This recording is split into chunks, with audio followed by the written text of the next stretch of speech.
नात्मनिमाया बहिर्भूतं यथा नेत्रया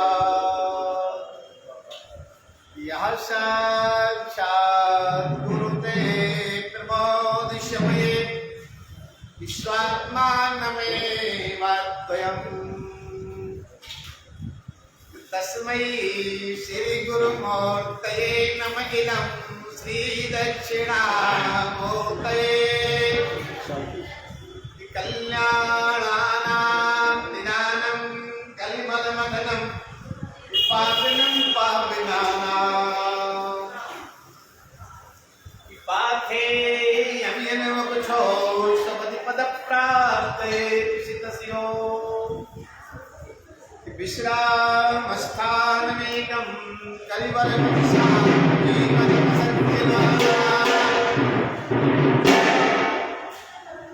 कवीगं धर्मद्मस्य प्रभतु भवतां भूतये रामनामो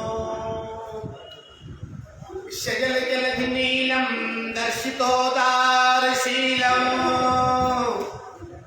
करतलगतशैलं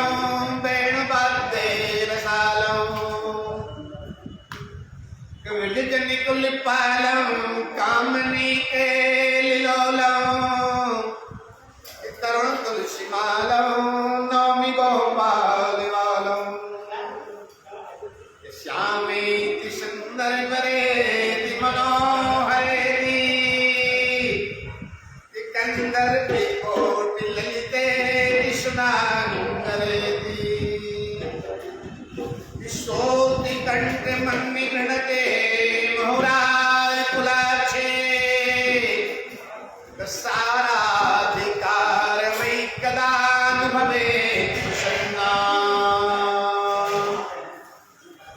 सज्जन सुमति श्रोता जनो तन धर्म पथ पर आइए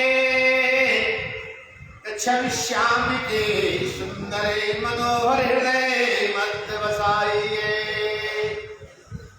हो जाइए कटिबद्ध लेकर मैं कसौटी कर्मिनी एक बार बोल दो जय जय सनातन धर्म की बोलिए सत्य सनातन धर्म की बोलिए शंकर भगवान की ओम शांति शांति सुशांत भवतु। आइए बंधु परमेश्वर की प्यारी आत्माओं समुपस्थित सच्चे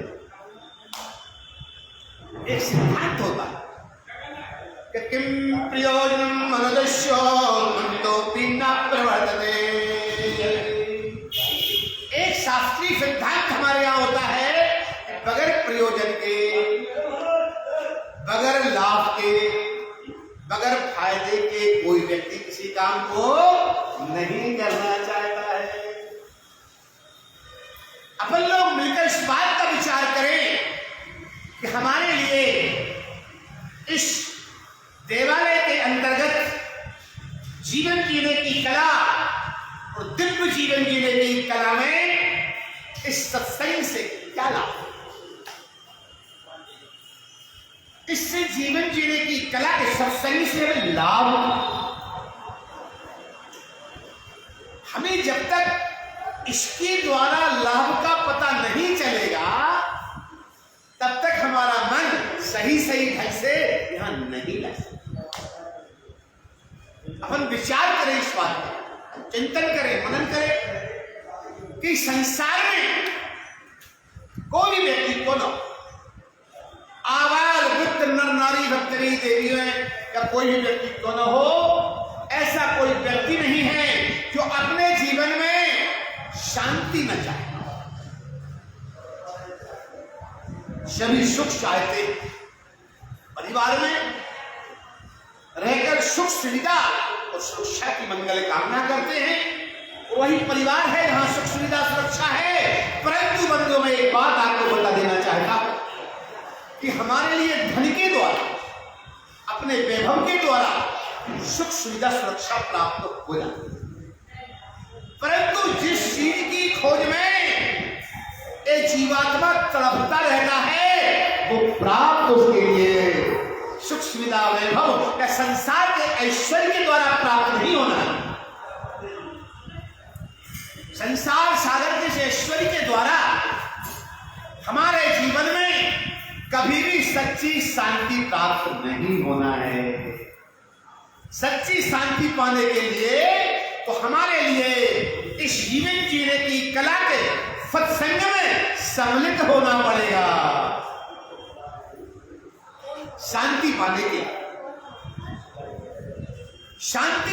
लिए शांति के साथ सच्चा आत्म सुख का अनुभव करने के लिए अपने जीवन में जीवन जीने की कला। आइए मैं एक प्रश्न करता हूं आपसे, जीवन जीने की कला क्या बताइए आप? जीवन जीने की कला वही है हमारे जीवन में कि हम अपने घर में सुख सुविधा रक्षा के साथ शांति के मार्ग पर प्रवेश करें। जहां से शांति मिलना है, उस शांति मिलने वाली जगह में हम निश्चित अपने जीवन में कुछ समय प्रदान अवश्य करें। ध्यान दीजिए, कहने को बहुत सी बातें हैं, आज संकेत भर करूंगा। सबसे बड़ी बात है, आदमी सर्वप्रथम मोह शक्ति में आसक्त है। सर्वप्रथम बंधुओं, यह हर मनुष्य, स्त्री, बच्चे, आजकल के बच्चे तो बहुत व्यस्त है, टाइम पास करने के लिए मोबाइल में टाइम देते रहेंगे, लेकिन मानसिक रूप से अपने कर्तव्यों के पालन की ओर नहीं जाते। ये जो मोह शक्ति है और जो लालसा शक्ति है, हमारे जीवन में मोह की आसक्ति और लालच की लोभ की जो आसक्ति है, ये हमें सच्ची शांति से वंचित रखती है। हम सोचते हैं, हम प्रयास करते हैं, कई बार विचार करते हैं कि हमारे लिए मनुष्य को ज्ञान तो होता है, जानकारी हो जाती, ज्ञान हो जाता, वो जानने लगता है। कई इस भौतिक सुख से, वीआईपी बंगलों से, वीआईपी गाड़ियों से, वीआईपी जीवन जीने से हम सुख सुविधा प्राप्त कर सकते हैं, और सच्ची शांति प्राप्त नहीं कर सकते। ध्यान देना, संबोधि कहते हैं प्रज्ञा के लिए, यानी बुद्धि के लिए।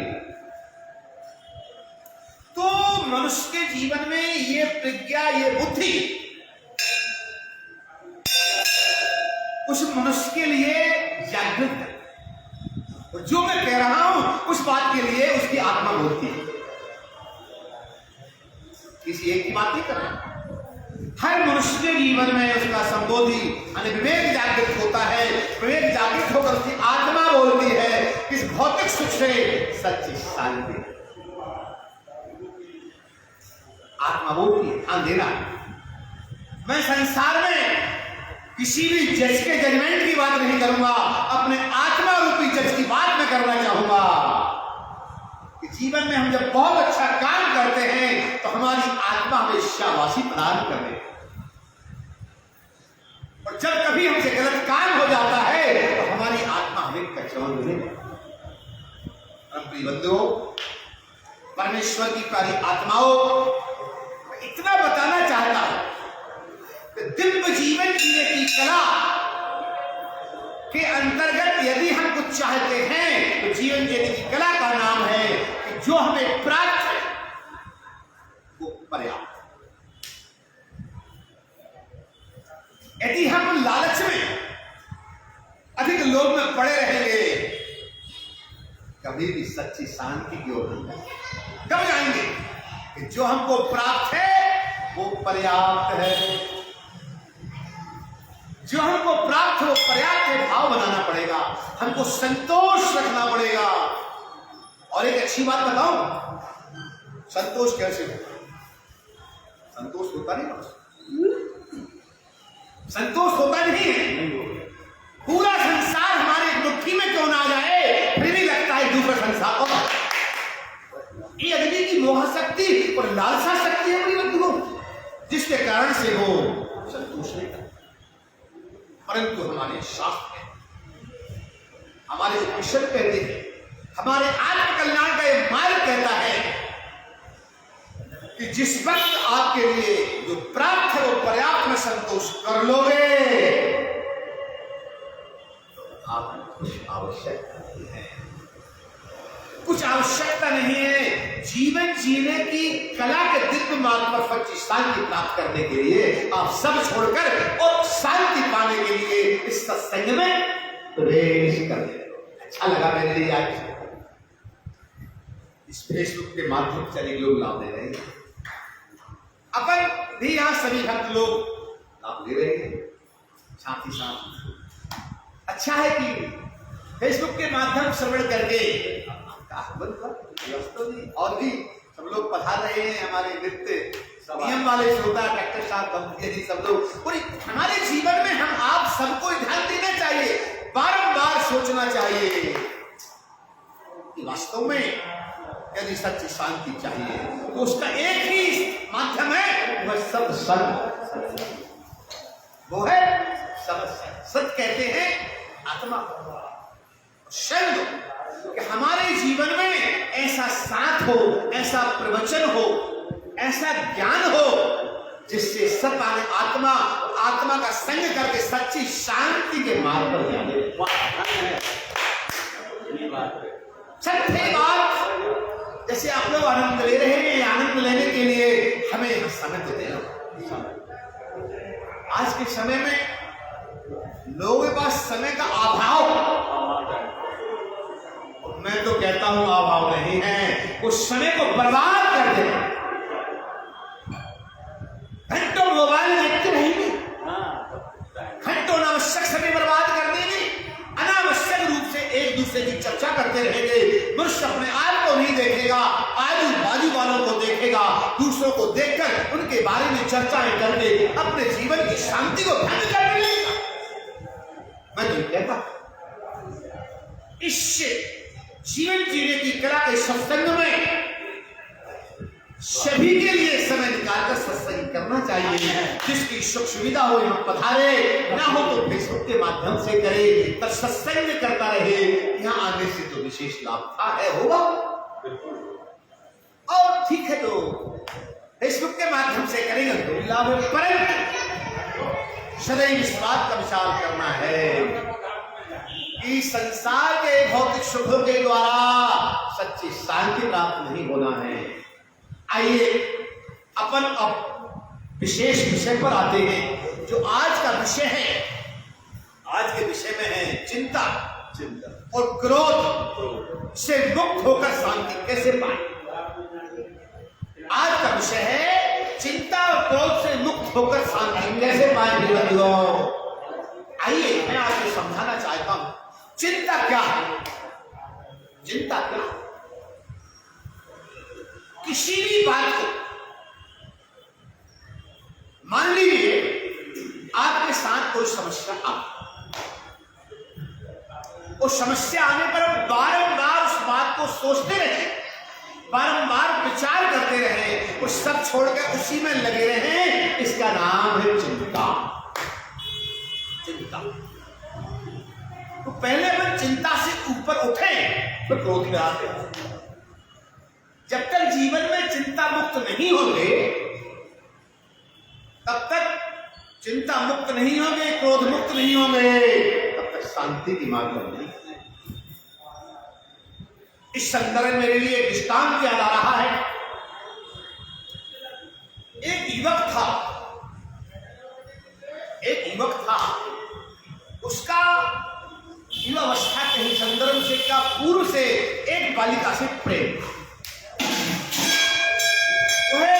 बालक उस बालिका को अभी प्रेम करता और बालिका भी उस बालक को। यहां तक स्थिति दोनों की बन जाती है कि दोनों विवाह करने के लिए मनोनुकूल, शास्त्र समस्त तो गंधर्व विवाह कहा जाता है। हमारे शास्त्रों में विवाह के 3 स्वरूप बताए गए। पहला स्वरूप विवाह का होता है वैदिक विवाह, हमारी प्रकृति में प्रथम विवाह महादेव मूर्ति का महात्मा करदम के साथ हुआ था। उस वैदिक विवाह में मात्र संकल्प हुआ और 2 वचन हुए थे पति पत्नी की ओर से ईश्वर प्राप्ति का, पुत्र प्राप्ति के 2 संकल्प हुए तो कन्या। इन विवाहों के लिए वैदिक विवाह कहा जाता है। और दूसरा विवाह होता है उसको राक्षस विवाह कहते हैं। जबरदस्ती किसी कन्या को ले आना और अपने तरफ से शादी राक्षस। और तीसरा गंधर्व विवाह होता है। गंधर्व विवाह का तात्पर्य है बालक बालिका को पसंद करता है, बालिका बालक को पसंद करती है, और दोनों एक दूसरे को पसंद करके और विवाह करना सुनिश्चित करते हैं। बताना ये चाहूंगा कि चिंता से मुक्त कैसे हो सकता है व्यक्ति। मैं आपके लिए इतनी महत्वपूर्ण बात बता रहा हूं बंधुओं स्थान के माध्यम से कि जो एक विलक्षण ज्ञान को देने वाला, चिंता से सदा को मुक्त करने, दोनों में प्रेम था, विवाह होना था। उसी बीच वह बालिका दूसरे बालक से प्रेम करती। संयोग ऐसा बना कि इस बालक को उसने छोड़ा जिससे प्रेम करती थी, उसके साथ विवाह है। ये बालक अवसाद में आ गया, घुटन में आ गया, पीड़ा में आ गया, सिगरेट पीने लगा, शराब पीने लगा और कुसंग में आकर अपनी जिंदगी को बर्बाद करने में लग गया। अब इसको दिन रात एक ही बात की चिंता लग गई कि जिस बालिका से मैं प्रेम करता था तो मुझको चाहती थी, मैं उसको चाहता था, उसने मुझसे विवाह क्यों? समझिए चिंता क्या होगी। हम जो चीज चाह रहे हैं अप्राप्त होने पर दिन रात हम उसके बारे में चिंता सोचते रहे, बार बार विचार करते रहे। सब हमें ना खाना अच्छा लगे, ना पीना अच्छा लगे, ना बात करना अच्छा लगे, और एक ही बात को अपने मन को एक ही बात में जब लगा लेते हैं मेरे बंधुओं, एक बात का जो चिंतन मनन और हमेशा याद करना है उसी में पड़े रहना, उसका नाम है चिंता। उसका नाम है चिंता। ध्यान देना, बड़ी महत्वपूर्ण बात कर रहा हूं मैं। गागर को सागर को गागर में भरकर मैं आपके जीवन जीने की विलक्षण कला बताना चाह रहा हूं। बशर्ते ध्यान से सुन के मनन करने की बात है।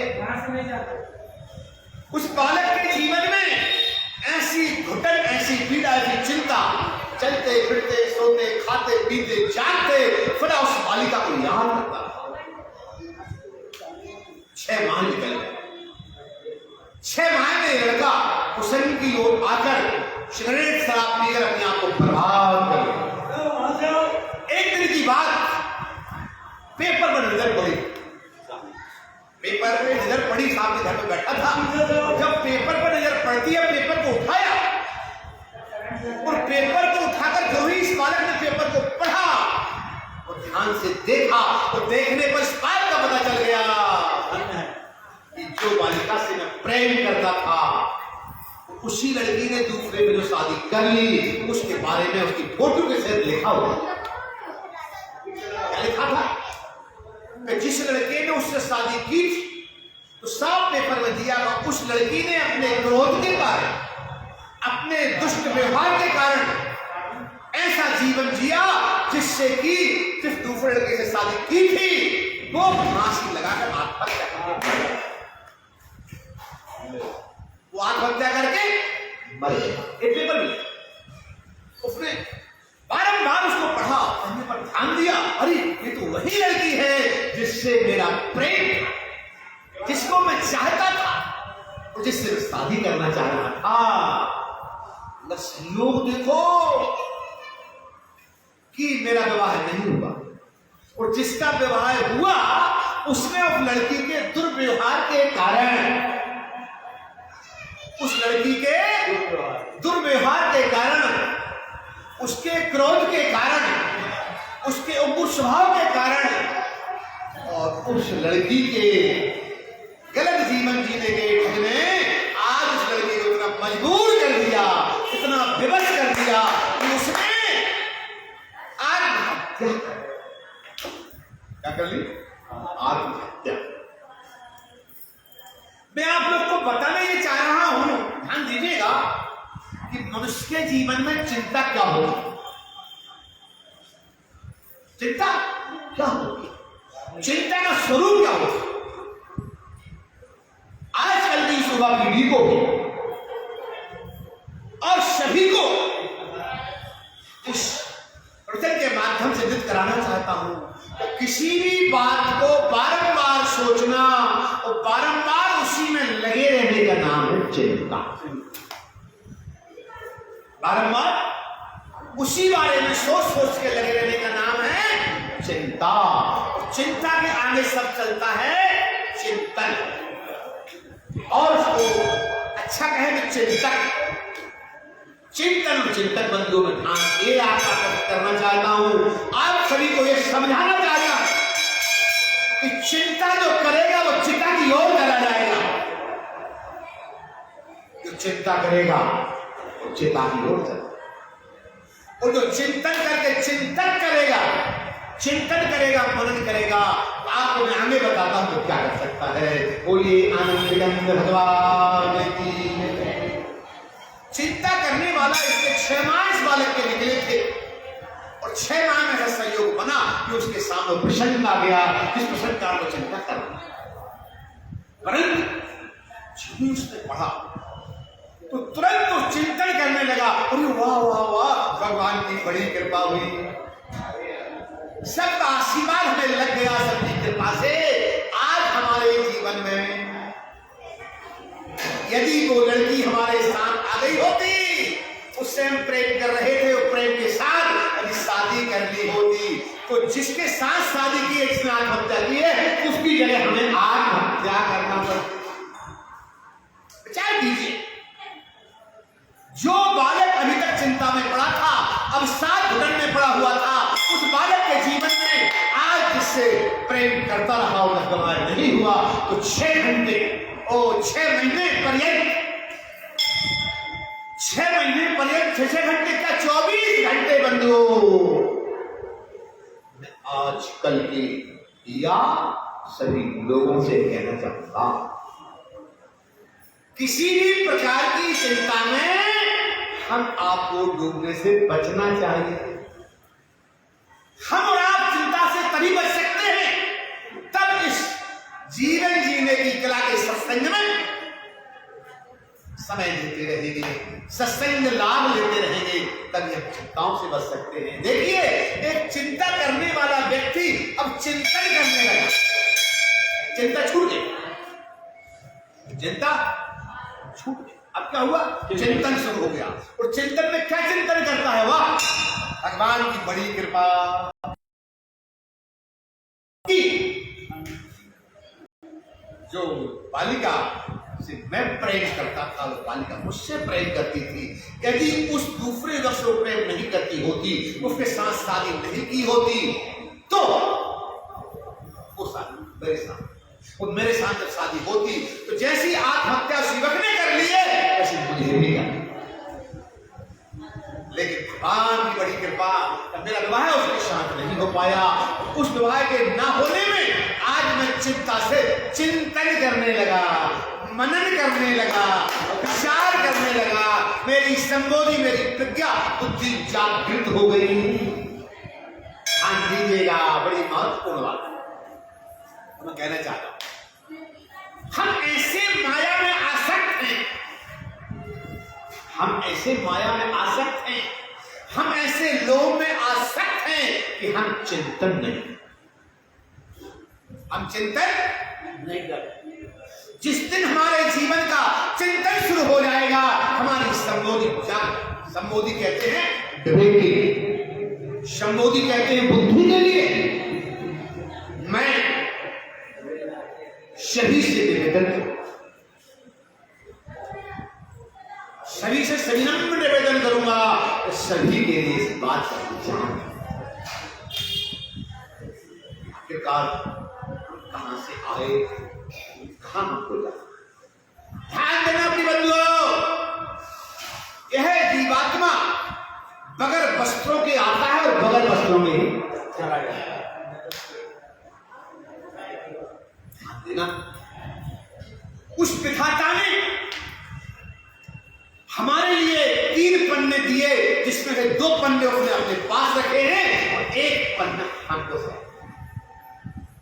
उस विधाता ने 1 पन्ना, प्रथम पन्ना जन्म का है, वो अपने पास उसने रखा है, और दूसरा पन्ना कर्म का है, वो हमें दे दिया, और तीसरा पन्ना मृत्यु का है, वो भी उसने अपने पास रख लिया है।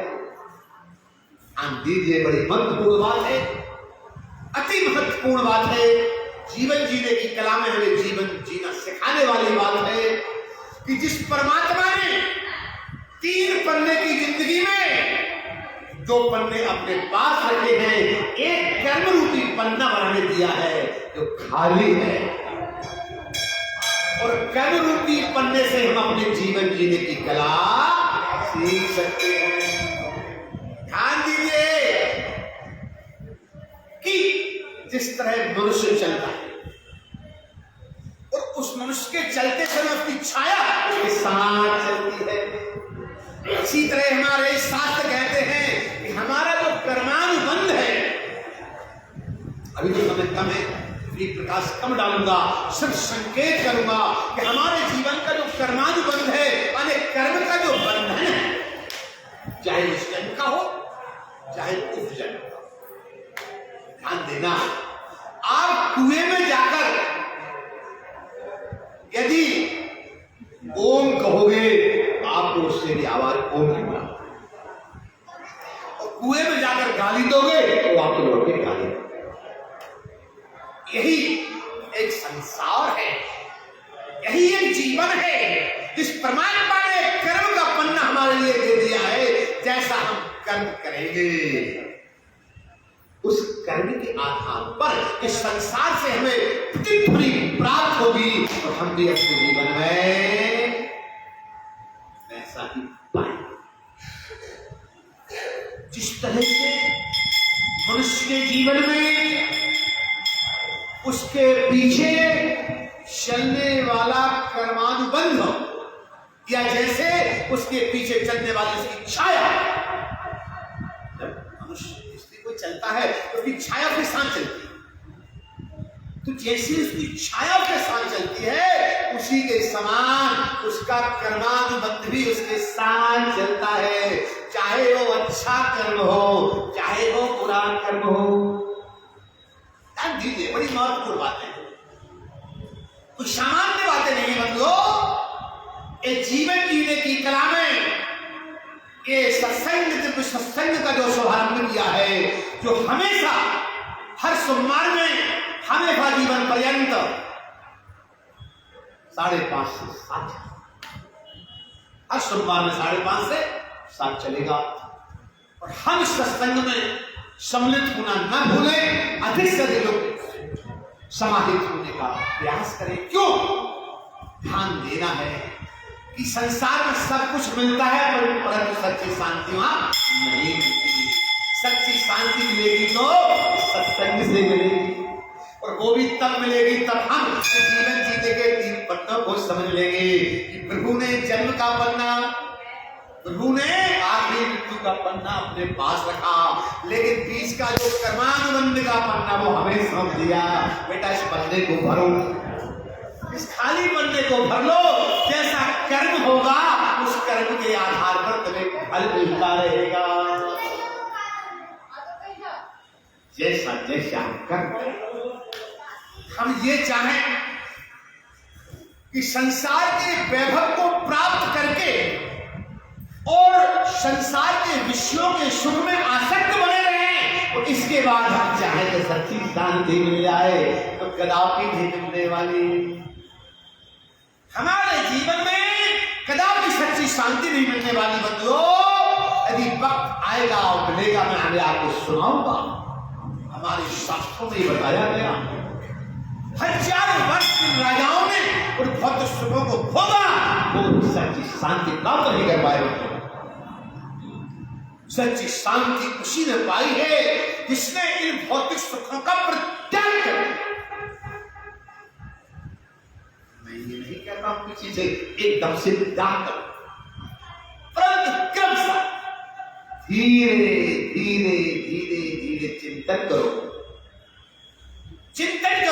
विचार करो, करो, बारंबार सोचो कि आखिरकार हमारे जीवन का अंत, जीवन का अंत, हम जब गर्भ के अंदर थे तो उस गर्भ के अंदर हमने परमात्मा से कितनी प्रार्थना। गर्भ क्या है भाई? गर्भ ना देखा हो तो बता दो, एक पॉलीथिन पनी में मल डाल दो, मूत्र डाल दो, पीपना, एक गंदगियों को डालकर और उसमें एक जीव को डाल दो, ऊपर से पनी को बांध दो, एक गर्मी का समय। हमारे शास्त्रों ने बताया, भागवत में स्पष्ट कर से सब बातों को समझाया गया कि गर्भ की हालत क्या होती है। ध्यान देना, हम जब गर्भ रूपी नरक में पड़े रहते हैं तो परमात्मा से प्रार्थना करते हैं और बारंबार स्तुति करते हैं, प्रभु हमें गर्भ रूपी नरक से आप निकाल दो। तो हम इसके बाद बीच का पन्ना जो खाली है उसको सुव्यवस्थित ढंग से भरेंगे, जीवन जीने की कला में सदा सत्संग करेंगे, सच्ची शांति पाकर सब आत्मा और संग, आत्मा का संग पाकर हम तो आपको प्राप्त कर लेंगे। इस चेतन को परम चेतन में समाहित कर देंगे कि कब हम करुणा न देगी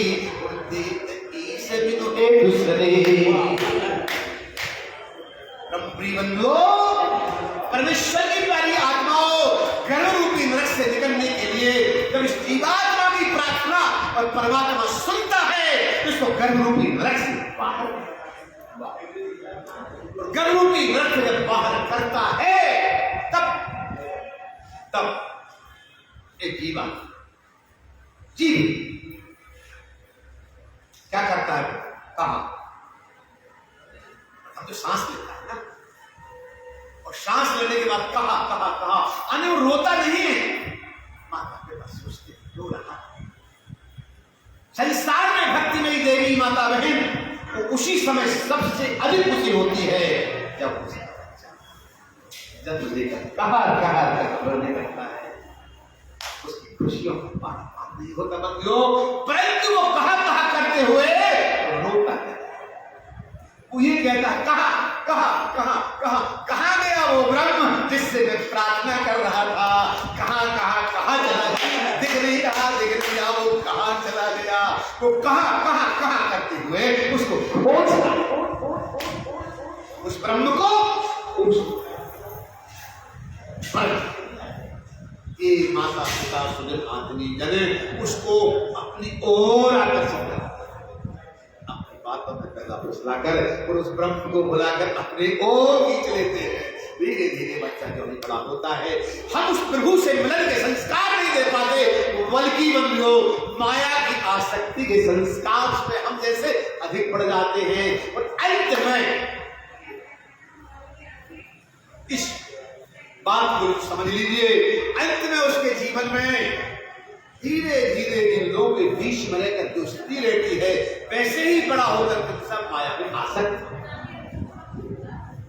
कहने का मेरा बस तात्पर्य यह है कि हमारे जीवन में हमें सदा चिंतन करना है, मनन करना है, बारंबार विचार करना है, तब परमात्मा कृपा करके गर्भ रूपी नरक से हमें जब बाहर निकाल देता है,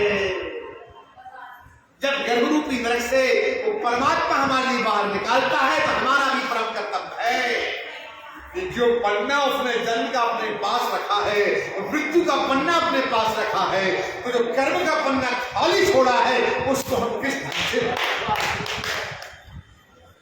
उस पन्ने के लिए हम किस ढंग से भरें। आइए हमें बारंबार इस बात का विचार करना है कि जिस विधाता, जिस पूर्ण ब्रह्म चैतन्य शक्ति ने हमारे लिए एक पन्ना मात्र दिया है, जो पन्ना कर्म का खाली पन्ना है, कर्म का, लेकिन हम आज के भौतिक सुख को प्राप्त करने में आज के लिए हम वो मोहा शक्ति और लालसा शक्ति यानी लालच में, लोभ और बोध में इतने आसक्त हो जाते हैं कि वो कर्म के बीच के पर्दे को व्यवस्थित ढंग से भर ही नहीं भर। कहना इतना चाह रहा हूं कि हम आप उस बात का विचार करना है, और जो मैं प्रसंग सुना रहा था कि चिंता से मुक्त पर कैसे अनुभव दीजिए। चिंता से मुक्त होने का एक ही रास्ता है कि हमें बारंबार किसी समस्या के बारे में नहीं सोचना। मैं गारंटी देता हूं कि जो परमात्मा हमें धरातल पर भेजता है तो भेजने के पहले बंदियों हमारे भोजन की व्यवस्था बनाए। यदि ऐसा नहीं होता तो भक्तिमयी देवियों के आंचल में दूध पहले से प्रदान नहीं करना। हमें अपने परिवार की चिंता है, लेकिन विश्वभर के लिए पूरे विश्व की चिंता है और विश्वभर जिसका नाम विश्वभर है, जो विश्व का पोषण करने वाला है, उसको सबकी चिंता करने वाला गुरुब्रह्म विश्वभर बंधो जीव को जब यहां भेजता है तो उसके पहले उसकी व्यवस्थाओं को बना देता है। बड़ी उसकी क्या कृपा होगी, इससे बड़ा क्या चमत्कार होगा कि एक बच्चे को पहला प्रथम पन्ना जो लिया है उसने बच्चे को जन्म का, परंतु जन्म के साथ व्यवस्थाओं को बना के दे रहा है। व्यवस्था नहीं बनाता तो पहले से ही उस शिशु की आज आहार की व्यवस्था नहीं बना। क्या मैं ये चाहता हूं मूलतः कि वास्तव में हमें जीवन जीने की कला सीखना है तो सर्वप्रथम चिंताओं से ऊपर उठना होगा। चिंता से ऊपर उठना होगा और हमें चिंतन करना होगा। चिंता और चिंतन में बड़ा फर्क है। जो लोग न जानते हैं वो समझ लें, जो लोग न जानते हैं वो समझ लें। चिंता वो है कि किसी भी वस्तु को प्राप्त करने के लिए हम उसमें बार बार सोचें, दिन रात सब छोड़कर उसी में डूबे रहे, उसका नाम है चिंता। चिंतन वो है कि जिस बालक का मैं प्रसंग आपको सुना रहा था कि जिसके जीवन में जिसके प्रति चाहत थी, उस चाहत में जब उसने पेपर में पढ़ा, जिसके साथ वाय होना था, जब बालिका दूसरे को चाह रही थी, फिर वाय किया तो ठीक 6 महीने में उस बच्ची के द्वारा उसके क्रोध के कारण, उग्र स्वभाव के कारण प्रताड़ित होकर उसने आत्महत्या की। इसका चिंतन शुरू हुआ। देखिए अभी 6 महीने तक चिंता में रहा, 6 माह तक चिंता करता रहा कि देखो मैंने इसको चाहा, इसने मुझसे वादा किया कि हम विवाह तुम्हारे साथ करेंगे, लेकिन नहीं किया तो दिन रात चिंता के कारण दुर्व्यसन में चला गया था, सिगरेट पीने लगा, शराब पीने लगा, इसने अपनी जिंदगी को बर्बाद कर दिया। लेकिन जब पेपर में पढ़ा तो अपनी आत्महत्या करके मतलब चिंतन शुरू हुआ। चिंतन आइए अब चिंतन के बारे में आगे बढ़ते हैं बंधुओं पर। जब चिंतन इसने किया, वाह धन्य मेरी जिंदगी, आज ईश्वर ने मेरे साथ बहुत अच्छा किया। यदि मैं उस बालिका से विवाह कर लेता तो वही दशा मेरी होती जो उसके साथ शादी करने वाली की होती। अब जब चिंतन शुरू करता है तो चिंतन में इसने बड़े विलक्षण लेखों को लिखा और मैं अपने अनुभव की बात बताता हूं। मैंने 83 में जब मैं पढ़ाई करता था, प्रथम भागवत शुरू की थी, उस समय पुस्तक पढ़ी। उस पुस्तक का नाम था सफलता की कुंजी। क्या नाम था?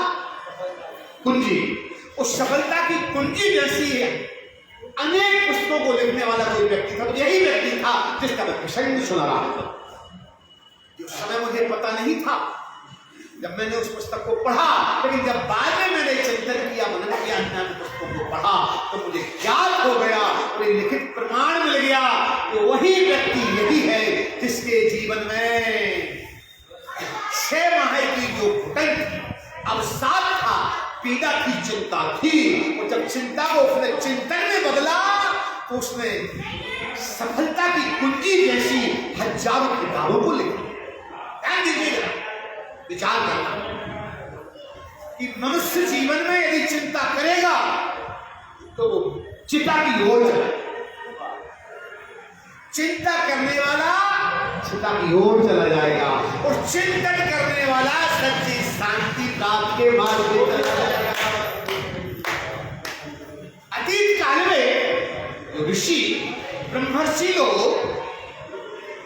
तपस्या, उस तपस्या में वो चिंतन करते थे और चिंतन करके ध्यान के माध्यम से पूर्ण ब्रह्म को प्राप्त करते थे।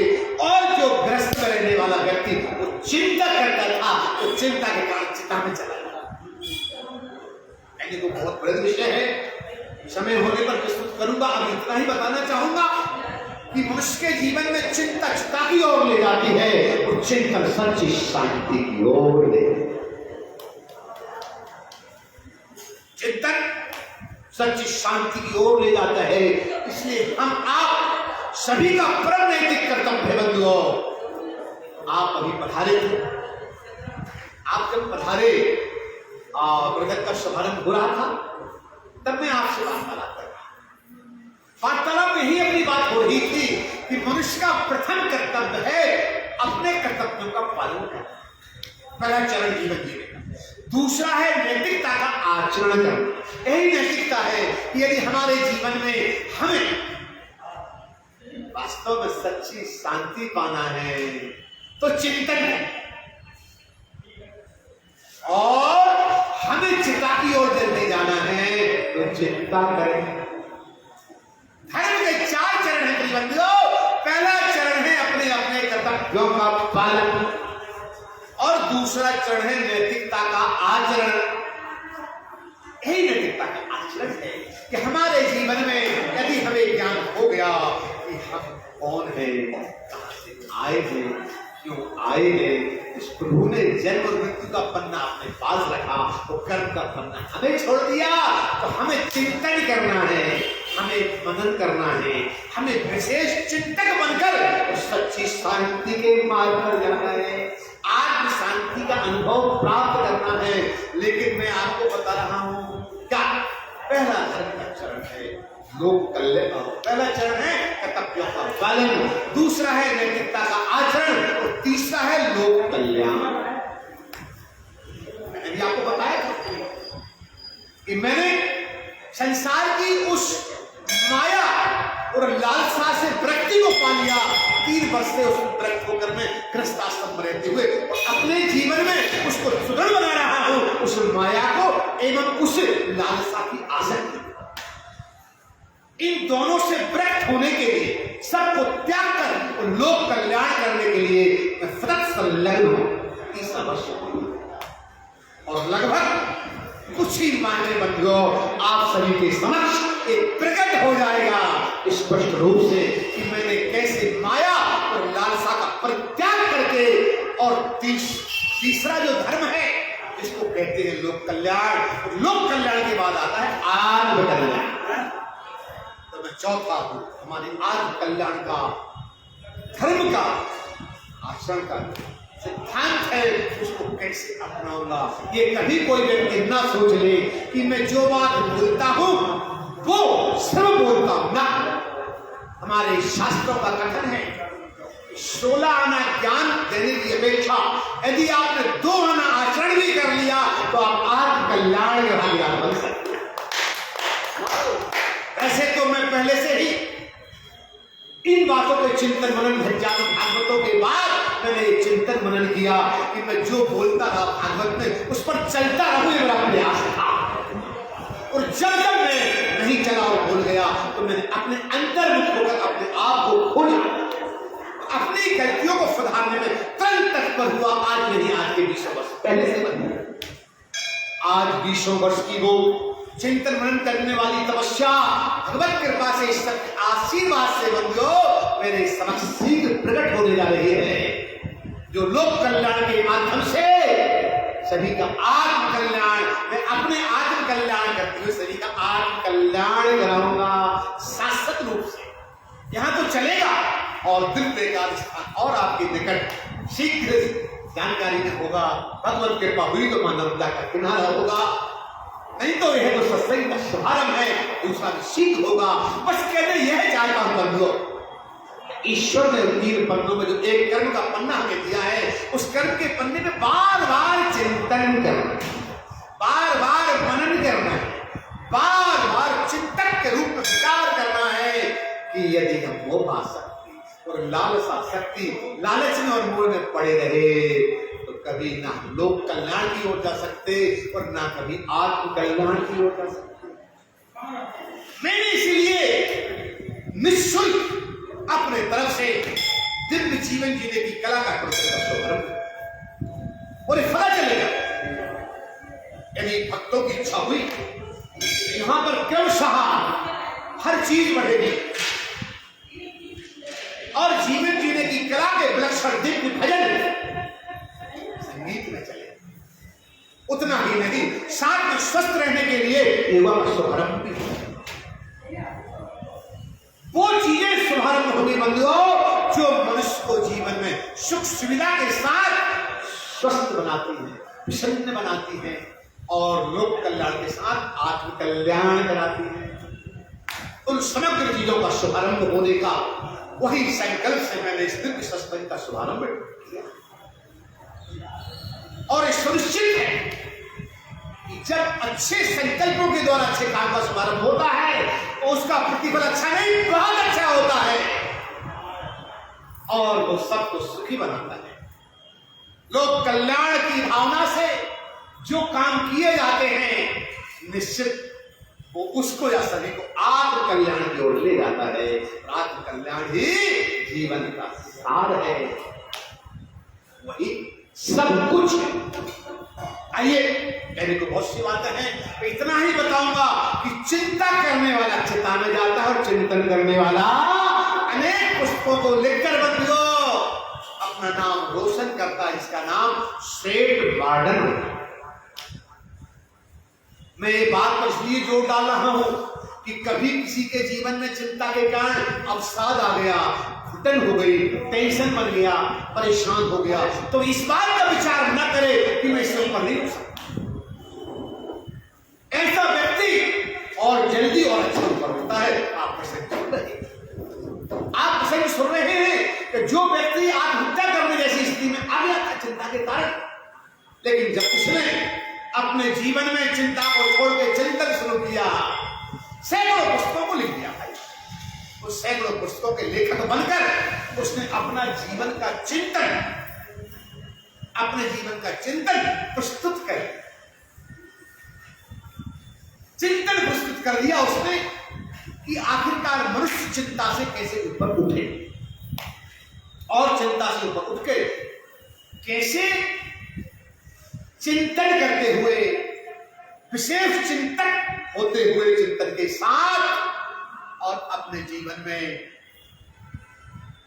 लोक कल्याण की कामना से आत्म कल्याण के समान।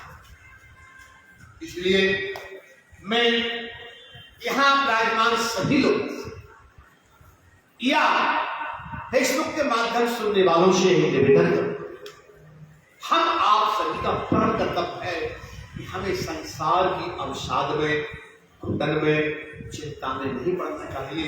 चिंता से ऊपर उठते हैं तभी हम कुछ आगे चलते हैं, लेकिन धर्म संकट है कि चिंता से यदि आगे बढ़े तो हम क्रोध में समाहित हो जाए। क्रोध, आइए, क्रोध क्या है? क्रोध क्या है? मैं आपको अधिक क्या बताऊं, आप लोग स्वयं जानते हो, फिर मैं याद करा, आप सभी जानते। क्रोध वो है कि कम सुखम रोध इति सक्रोधा, कम सुखम रोध इति सक्रोधा, यानी हमारे जीवन में आने वाले सुख को लौटाने वाला और ना आने वाले दुख को भुलाने वाला। क्या है बड़ी अच्छी बात।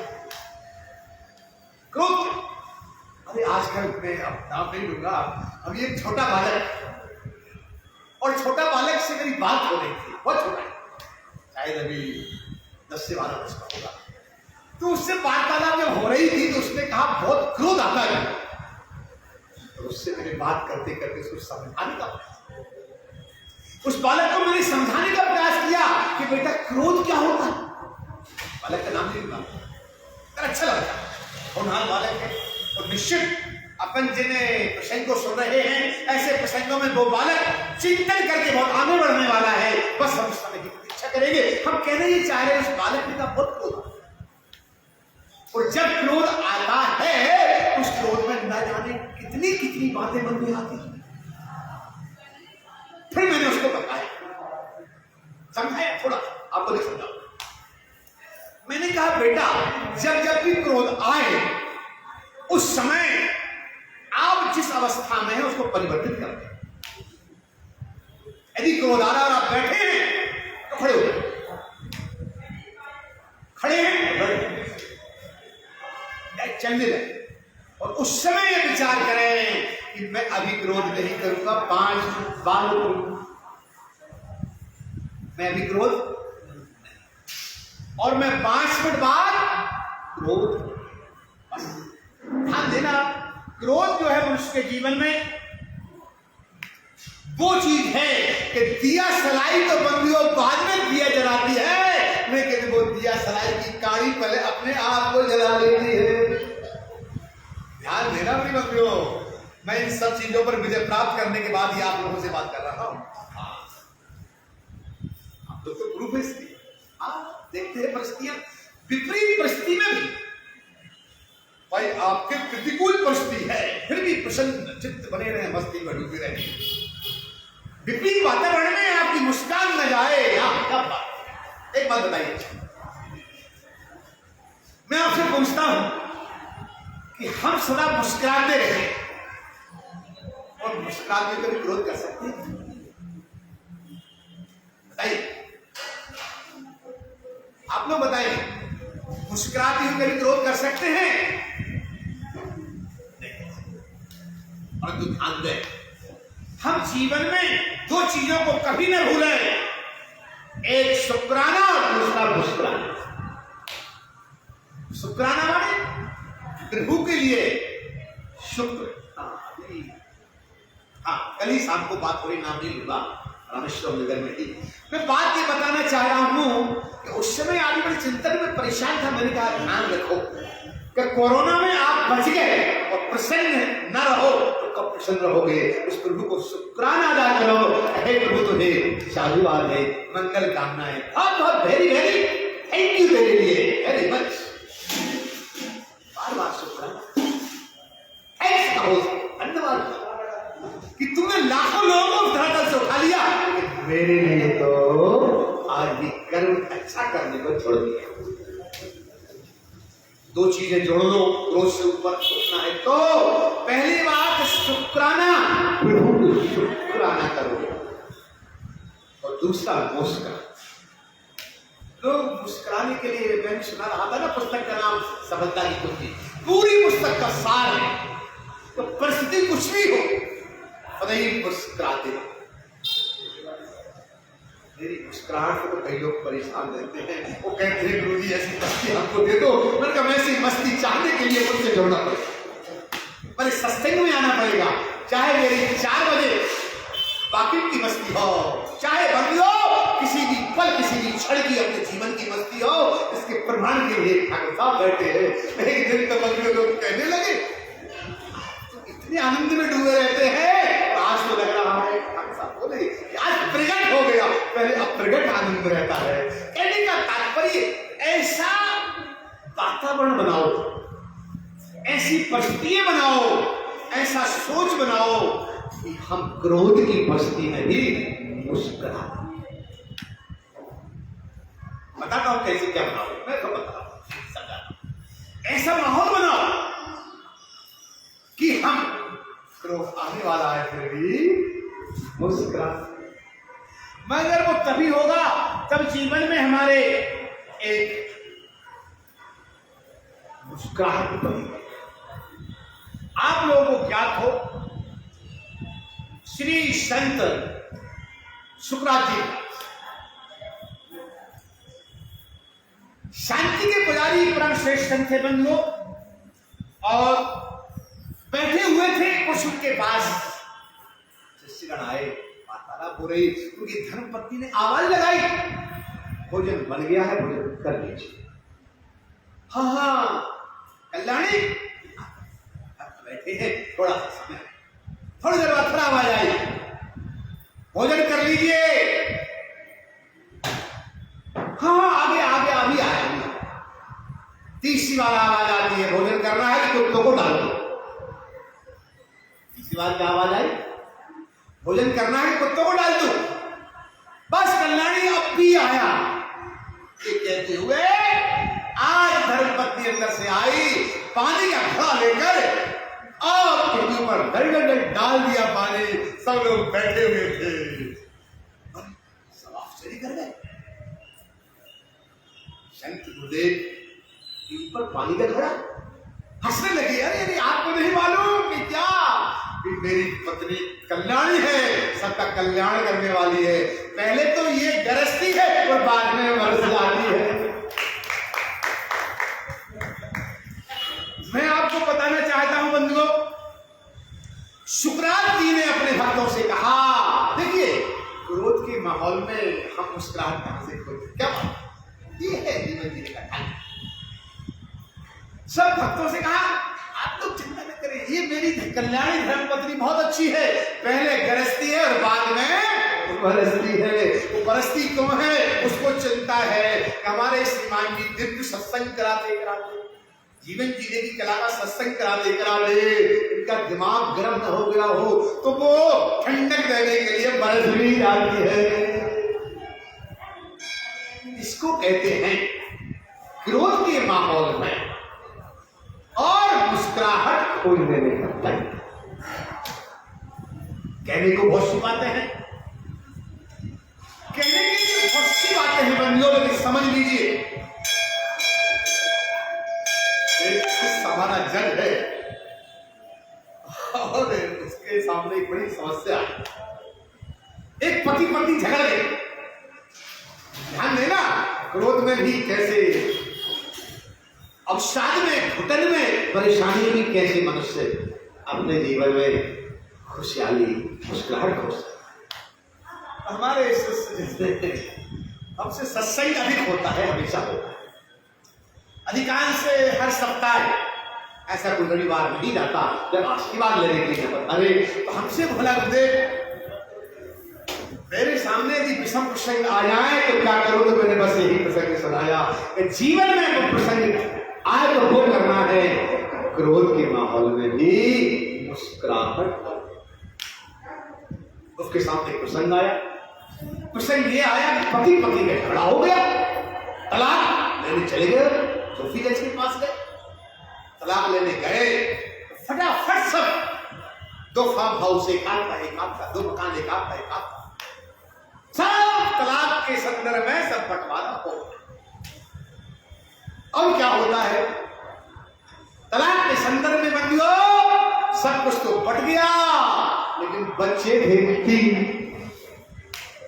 अब 3 बच्चों का बंटवारा आ जाएगा, कैसे हो, तो जो शिष्य हमारा जज है उसको हमारी बात याद आई, तुरंत वो बोले भाई देखो, अपनी बोली जल्दी करिए, विलंब हो रहा है, कि देखो भाई मैं बहुत दिमाग लगा रहा हूं, सब बंटवारा कर दिया, तलाक आपका हो रहा है, तो हम फाइनल कर रहे हैं, लेकिन सब बंटवारे के बाद आखिरी बंटवारे का क्या, ये 3 बच्चे जिनमें बंटवारा कैसे करो। इतने में वो जज कहते हैं आप एक काम करिए, पहले तो आप समस्या हल करिए, बाद में तलाक दीजिए। जज महोदय ने दोनों से कहा पहले समस्या हल कर लीजिए, बाद में तो आप तलाक लीजिए। क्यों, कि बताओ मैं 3 बच्चों को कैसे बांटूं, 3 बच्चों को कैसे बांटूं। तुरंत उसकी पत्नी को याद आई, हंसने लगी, पति गले में हाथ डाला, ठीक कह रहे थे साहब, चलो अपन घर चलते हैं, उनकी समस्या मिटाते हैं, 3 की जगह 4 बच्चे कह रहे, उसके बाद तलाक होगा। बोले यार भगवान, मैं आपसे कहना ही चाहता हूं कि क्रोध के वातावरण में हम जीवन में कैसे मुस्कुराने, कैसे प्रसन्न रहने की स्थिति को प्राप्त। कहने के लिए बहुत सी बातें होती हैं, पर मैं कहना चाहूंगा, आज एक बात और याद आ रही है। अपने भारत में तलाक शादी पत्नी बहुत होता है। जहां तक मेरा अनुभव है कि संसार में ऐसी कोई पत्नी नहीं, वो पति नहीं जितने में खड़ा करो। जीवन भर वो पत्नी पति को सुधारती है, पति पत्नी को सुधारते हैं। शादी के 40 साल 30 साल निकल गए, फिर भी एक दूसरे को सुधारने में लगे, सुधार नहीं पाते। जैसे क्यों होता है, चलो मैं बता। मुझे ऐसा लगता है कि यहाँ पर जो है लड़ने झगड़ने में इतने पति पत्नी लगे रहते हैं कि प्रेम करने का समय ही कम लोगों के पास है, झगड़े में समय अधिक। विदेशों में देखिए, स्विट्जरलैंड, अमेरिका, अन्य विदेशों में देखें, 7 साल में अलग अलग, 10 साल में अलग अलग। क्यों? मेरा ये चिंतन है कि उनका प्रेम का कोटा इतना अधिक रहता है कि इतना अधिक प्रेम वो कर लेते हैं कि 7 साल में पूरा हो जाता है। और हमारे भारत के लोग सारे जीवन प्रेम करते हुए भी क्यों? आधा घंटा प्रेम किया और 3 घंटा लड़े। एक सप्ताह में एक दिन प्रेम किया और 6 दिन। हमारे भारत में जो है इतना कम प्रेम पति पत्नी करते हैं बंधुओं, इनका कोटा कभी खत्म ही नहीं होता। इसलिए तो कहते हैं कि भाई हम तो 7 जन्म साथ रहेंगे। क्यों नहीं रहेंगे 7 जन्म? तो प्रेम का कोटा आप यहाँ पूरा नहीं कर रहे तो अगले जन्म की तैयारी में लग जाओ बंधुओं। यदि हम भी अपने जीवन में प्रेम का कोटा आपस में रखकर और यदि पूर्ण करते हैं, हमारा जीवन शांति से भरेगा, प्रेम से भरेगा, आनंद से भरेगा और हम उसके साथ ही मिलकर पति पत्नी संसार के इस कसाय से, इस क्रोध से, इस चिंता से मुक्त होकर सच्ची शांति पाने के लिए जिनकी सत्संग में नहीं कलाम कहने की बहुत सी बातें हैं। मैं बताना इतना चाहता हूं कि गुस्से में, अपमान में सदा शांति खोजने के लिए हमारे पास एक ही रास्ता रहता है और वो रास्ता है विपरीत वातावरण बनने के बाद। अनुकूल वातावरण में सब खुश रहते हैं,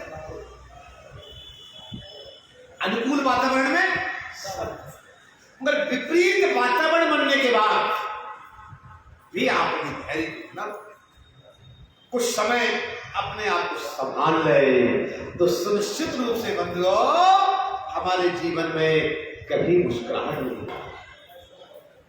कभी क्रोध नहीं आए। ध्यान ये देना है कि हर वक्त, हर समय, हर क्षण, हर पल, हर प्रसंगों में हमारे लिए विपरीत वातावरण में भी अनुकूल वातावरण बनाने का प्रयास करना है।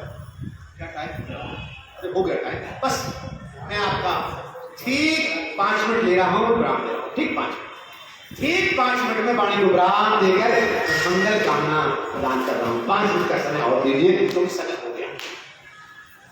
बताना ही चाह रहा हूं मैं आपको, बड़ी अच्छी बात है कि विपरीत वातावरण में भी आप प्रसन्नता का वातावरण प्रकट करेंगे तो निश्चित सुखी होगा। संत तुकाराम थे, इनका भोजन की अवस्था नहीं थी, तो संत तुकाराम की पत्नी ने कहा भोजन जब वो गए, सुबह गए शाम को आए, एक खेत से गन्ने मिले, उनको गन्ने ले गए। जब गन्ने लेकर आए तो कुछ बच्चों ने गन्ने मांग ली, भाई संत संत, कुछ युवाओं ने, बच्चों ने, वृद्धों ने, जो मांगता गया थे। अंत में बचपा एक गन्ना बचा। आए पति ने कहा सुबह क्या लेकर आया, मुझे भूख लगी है जम के। ये गन्ना लाया ना गन्ना, अरे सुबह के गए अब आए एक गन्ना लेकर आए। नहीं गन्ना तो बहुत सारे लाया था, खेत से लाया था, क्या करूं? आगे बढ़ता गया, जो जो मांगता गया वो गन्ना लेता गया। गुस्सा भी पत्नी को, भूखी पत्नी, हाँ गुस्सा में वो गन्ना छीना और छीन के एक टुकड़ा दिया आराम से। ये गन्ना लेकर आए दिन भर में, उसे 2 टुकड़े।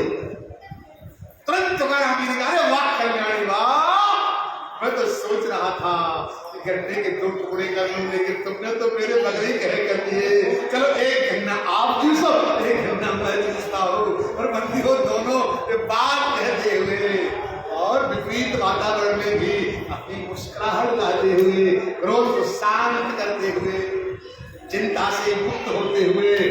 सच्ची शांति में प्रवेश करें।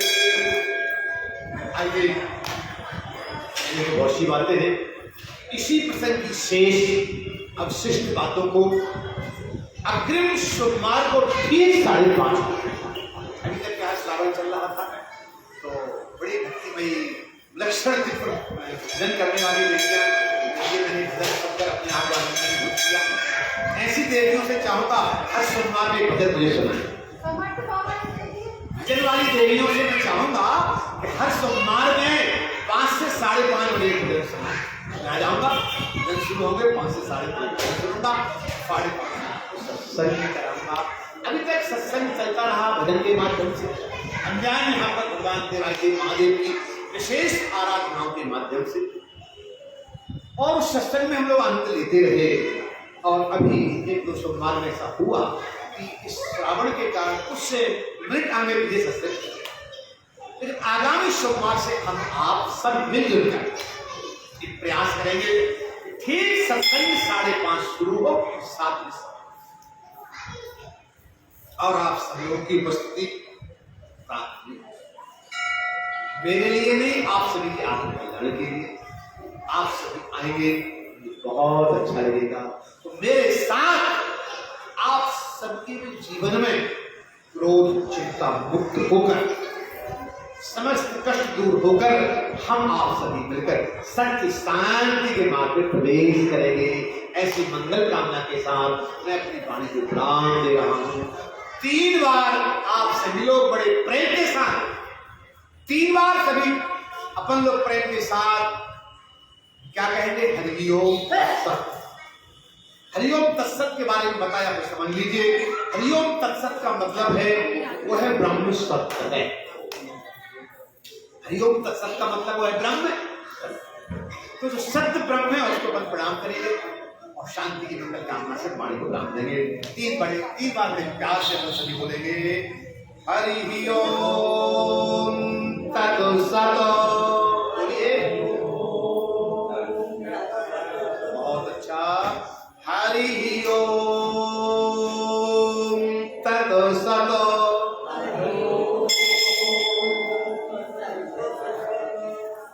हरि ओम तत्सत।